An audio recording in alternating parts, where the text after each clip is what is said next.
serve, and grow is what you can expect at the House of Reconciliation. Leadership, community, education, wellness, and participation is part of our plan for your spiritual growth and success. Family and faith is a core value for the House of Reconciliation, working to help people find their purpose. Want to make an impact in the kingdom? Ready to tap into your future? Meet us at the House Sundays with Pastor Reginald Campbell. www.houseofreconciliation.org. The Mother Campus, we are at 210 Pansy Road, Hodges, South Carolina. We're here at the Mother Church, House of Reconciliation. And to all of those that are joining us from the Greenville campus, we thank God for you this morning, of course, the virtual campus, and to all of our global connections. We're going to continue the discussion that we had this morning. Our theme is, I choose better.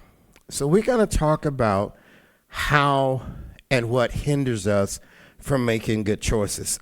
Want to add that we still are developing the ministry of arts, flag worship, mind ministry, short play skits, and additional musicians, as well as content managers. We need to get our social media to another level, as well as get our website up to where it should be. We do have Bowling with Little Reggie for the youth and for fellowship on March the 15th. That deadline has been extended. We've got a few more openings until March the 11th. It is $35. You can go to hor.ministries@gmail.com. Thank again all of those that have joined, into the new ones who have joined our social media platform. That gives us an opportunity to share the Word of God with you. We are grateful for that. We do have men events coming this month. The number 3 talks about completeness. So we're going to look at being and becoming and staying whole. Our focus this month is my past can't go. This goes back to the theme, I choose better. Our scripture is the same as it comes out of Galatians 5:1. Stand fast in the liberty wherewith Christ has set you free. Too many people are bound by the opinions of other people and the traditions and our own self-denial. He says, be not entangled, again, which means all of us come from a place that we should not want to go back to with the yoke of bondage. On a personal note, I want you, for those that are writing, this is what we want to deal with: personal development. Instead of always having an opinion about everything and everybody else, what is the spectrum of your personal development? Just look at your last 2 to 3 years. How have you advanced in education? How have you gained new additional skills? How have you improved your life? How are you going to enhance your life? Here's what I wrote on the way down for us. Ideas are not vision.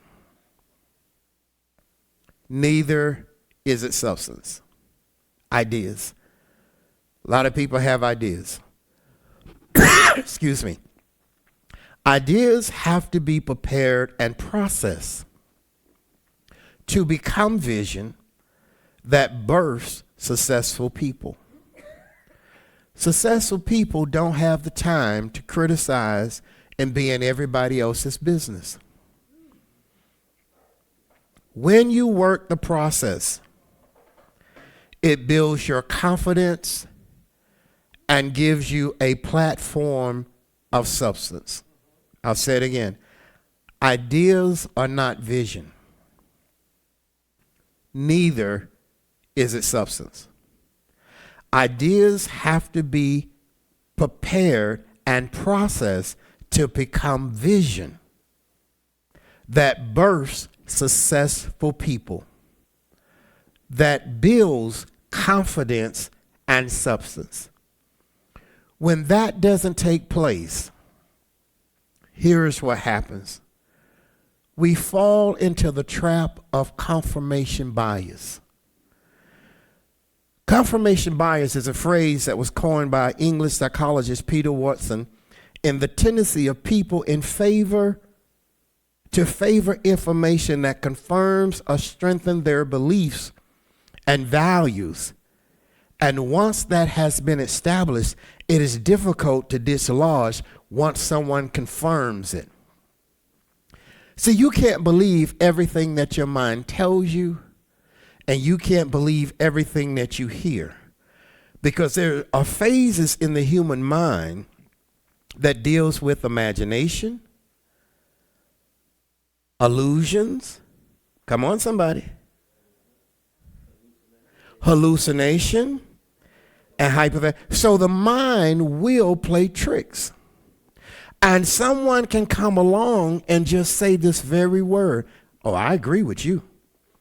And for the next 30, 40 years, you're hung up on something that has no facts, no substance. And I always tell people this: you can't believe everything you see. I saw him over there. So you did. But you don't know the context of the narrative of why they were doing what they were doing. Hello? Because we live in too much of the world of opinions. So here's what Booker T. Washington wrote: a lie. Some people lie. It's human nature to tell lies. Y'all not looking well. The Bible says that God said that our righteousness is as a lie doesn't become truth. Wrong doesn't become right. And evil doesn't become good just because it's accepted by the majority. Booker T. Washington wrote this. Don't know when he wrote it, but he said a lie doesn't become truth. See, people can lie so much that it will break down your spiritual firewalls, and they keep saying it, they keep saying it. And were you there? Did you see it? Did you? Why would we be a parasite? A lie doesn't become true, wrong doesn't become right, and evil doesn't become good just because it's accepted by the majority. Booker T. Washington. Here's the problem. This causes a developmental problem in the brain that produces more negative files. We had a discussion this morning that I felt should be reshared with us. Gen Z young adults face double depression and anxiety of teens, a Harvard reports find. Calling the finding about the emotional struggles of Generation Z young adults alarming. The researcher said 29% of them report experiencing depression versus 15% of teens. And 36% of young adults reported anxiety compared to 18% of teens. In the survey, 58% of young adults today report experiencing little or no purpose or meaning in their lives in the previous month.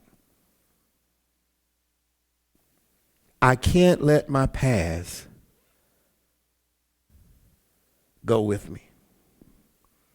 More than half the report reported that financial worries and pressure to achieve negatively affected their mental health. Well, let's look at that for a moment. When we don't train a child and we avoid a child hitting the bumps in life, we dull their natural instinct to bounce back.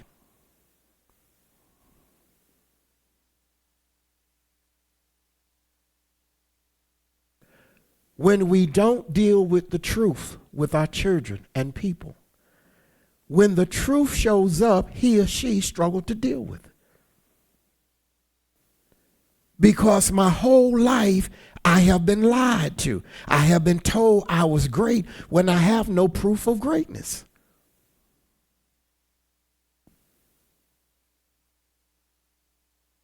I say it again.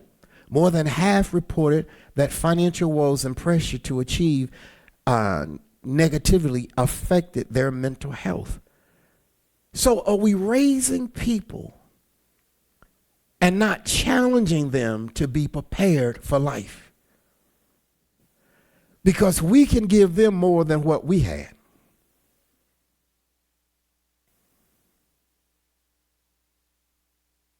This is why many of them, the millennials and the Gen Zs, are back at the house.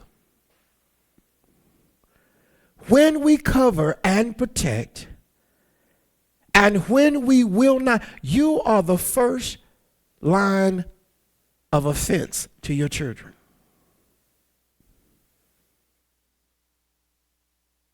This is sad in here today. Am I at a funeral? I mean, let me know who dead. Because it's affecting their mental health because they were not trained and they were not prepared. So now pressure creates anxiety. So I thank God for the big mamas and the papas that told you, get on out there. They force you to deal with your adversary. Life is an adversary to many of the millennials and the Gen Zs because there was no preparation. The parents are too caught up in events and saying, I have 2.5 children and 1 dog. Rather than being the rub and the saw to sculpture the life of the child. This is from Harvard now, so get mad at them. Researchers have found loneliness and a sense of not mattering to others. What do you mean? Oh, all the attention is not on you now.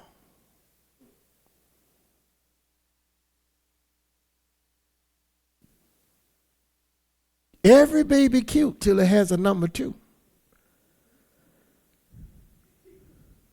Hello, somebody. And if it has a really good hot mustard number 2, don't nobody want to be in the room. So now we have grown people having hot mustard number 2s. And they're feeling alone because you don't get the attention you get when you're a kid.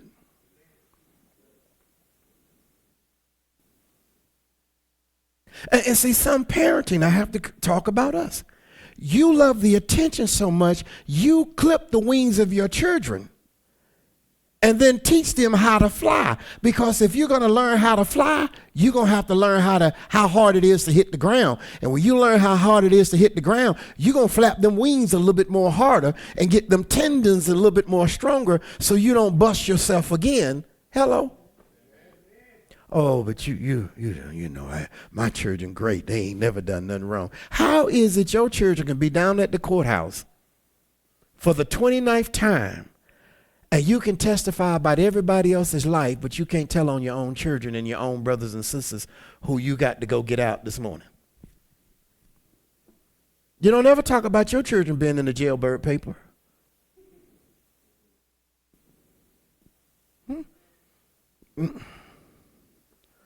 Hello? We ain't in Greenville right now. We at home. Look at somebody and say, it's different when he at home. Yeah, this is my turf right here. I have to be nice over there. This right here, this the mustard cutting. I mean, I'm just saying, the report lead author, Richard Washburn, said the survey found higher rate of depression and anxiety among Black, Hispanic young adults and those under-resourced communities than among white Asian young adults. I'm going to ask a question. Why are we faking it? When the statistical data says we're not making it? This is what he says.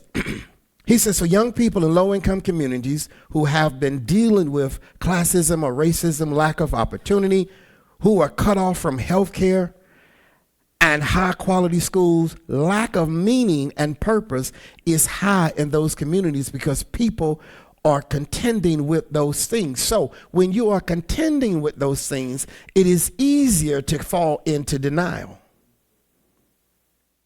It is easier to pretend to be something you're not. Here's my problem.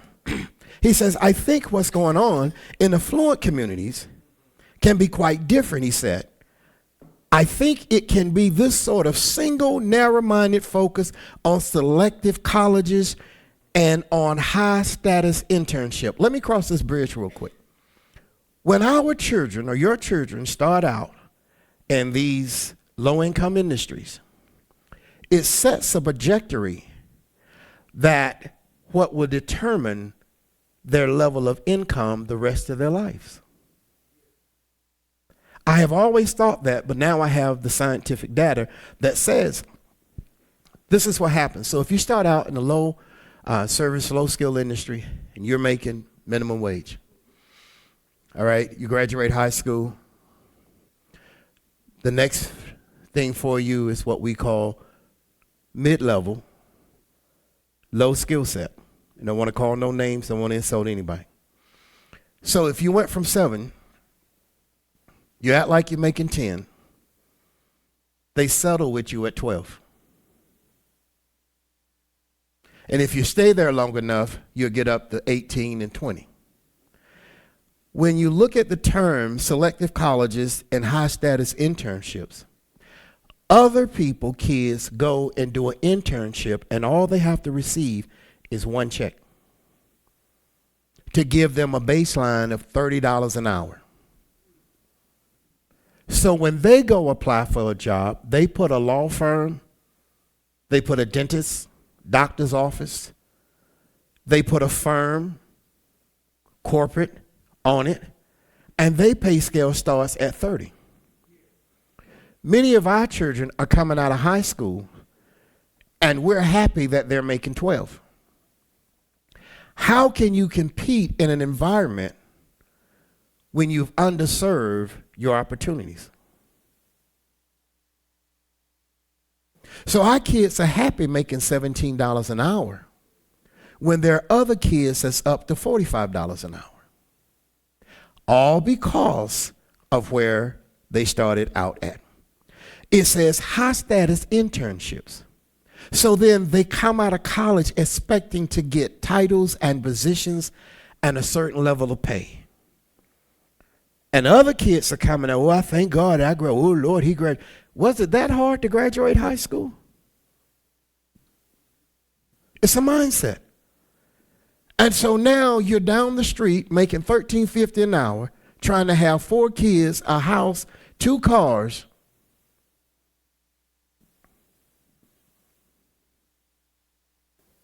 Yes.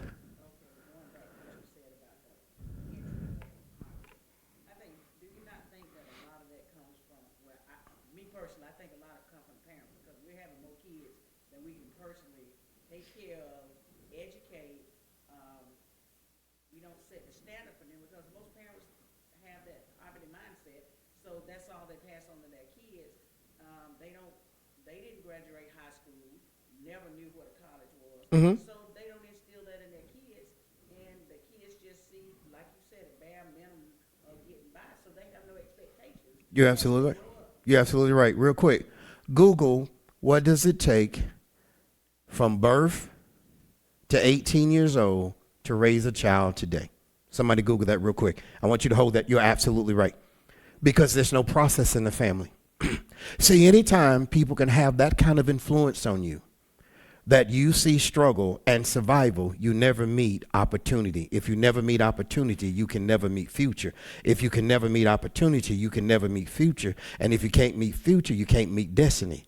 And if you don't have purpose, you can't meet any of those. Here is it said. He said, these things can squeeze out meaning and purpose. See, when you are survival, you don't have meaning and purpose. You just have the happiness of surviving. I survived. What did you have? It's to raise a child from birth to 18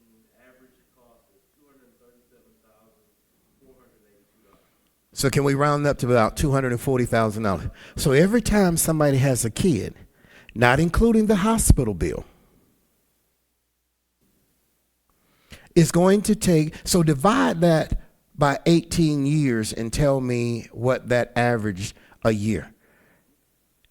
Most people are not making that kind of money to continue to have those many children because they have no plan for their life. How can you do that when you're only making $15,000 a year and having 4 or 5 kids? Now, don't y'all get mad at me. This is coming from the floor. I see you looking at me. I see you. That's why I took my glasses off. I see you rolling your eyes at me like I'm all up in your business. No, I'm going to drink your Kool-Aid here for the next 5 minutes, okay? You're absolutely right. So every time. Now, if you're making 15, I want you to look up how much the average child care is per month. Oh, God told me if God didn't want me to have it, I would.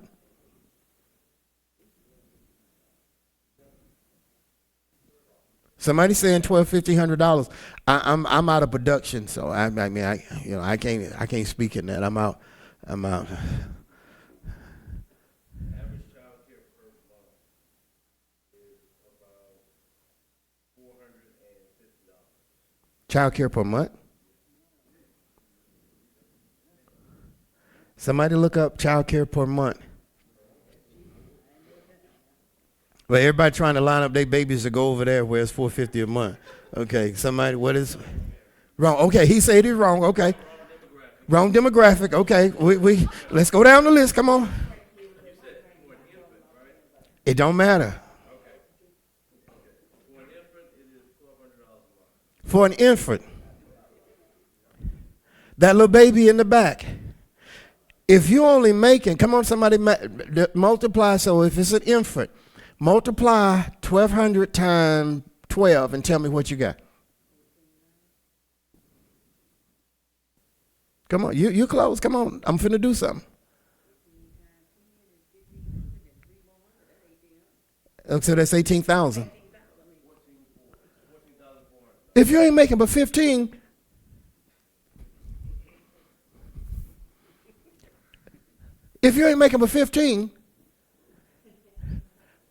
and just to take care of that infant is $1,400 a month.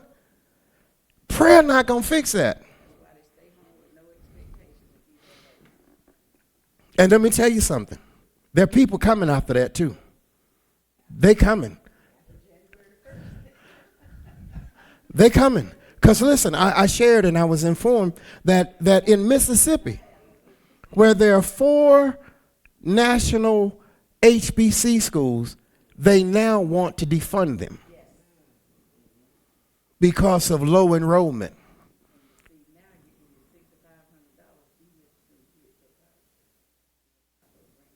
Yeah. So they're taking people's money. People are taking people's money to educate theirs. And we still over here talking about people. We mad about somebody's hairpiece.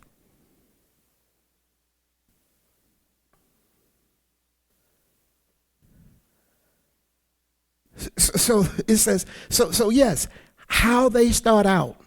And this is why it's important to get levels of entrepreneurship and to get things, because sometimes your kid has to work for you and you have to write a check so they can have a benchmark. That is critical. Here's the problem. And here's why we're going to address this.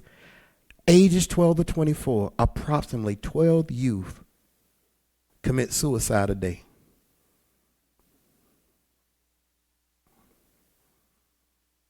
Youth a day.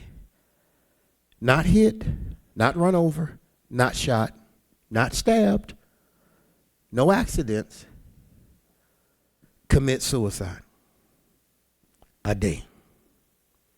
A young 23-year-old young man just took his life a few days ago.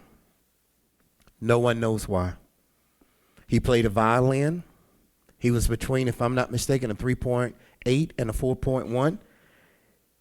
He was getting ready to graduate from North Carolina A&T in engineering. How do we not deal with reality? And mental wellness is critical. And spiritual development through faith and understanding is critical. We have walked away from the framework that built communities in the 50s and the 60s and established hope in the 70s and took people to prosperity in the 80s. We've lost the structure of God, family, and community. We've lost that structure. To now, babies 12 to 24 years old, 12 suicides a day on average.